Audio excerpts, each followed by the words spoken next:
Aviator, അതുപോലെ cricket X തുടങ്ങിയ ഗെയിമുകൾ കളിച്ച് പാരിമാച്ച് ഗെയിമിംഗ് ആപ്പിൽ നിന്ന് കിട്ടിയ 4000 രൂപ വിത്ഡ്രോ ചെയ്യുന്നതാണ് കാണുന്നത്.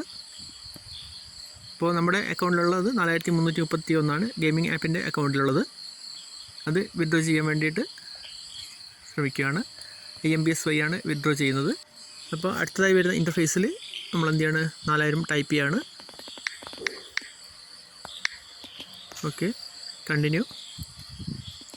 പിന്നെ ഡീറ്റെയിൽസ് കൊടുക്കുന്നു, പേര്, IFSC കോഡ്, അതുപോലെ തന്നെ അക്കൗണ്ട് നമ്പർ. കണ്ടിന്യൂ കൊടുക്കുന്നു. ഓക്കെ, ഗെയിമിംഗ് ആപ്പിൻ്റെ അക്കൗണ്ടിൽ നിന്ന് 4000 കട്ടായിട്ടുണ്ട്. ഈ കട്ടായ എമൗണ്ട് ഏകദേശം ചിലപ്പോൾ ഒരു ദിവസമൊക്കെ എടുക്കും.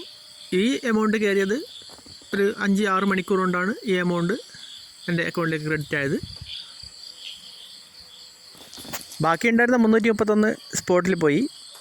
പിന്നെ എന്തായാലും 4000 കിട്ടിയതല്ലേ എന്ന് എഴുതിയിട്ട് അക്കൗണ്ടിലുണ്ടായിരുന്ന 300 അപ്പം തന്നെ ഡെപ്പോസിറ്റ് ചെയ്തു. വീണ്ടും കിട്ടാൻ ശ്രമിച്ചു, പക്ഷേ ഒന്നും കിട്ടിയില്ല, അത് പോയി.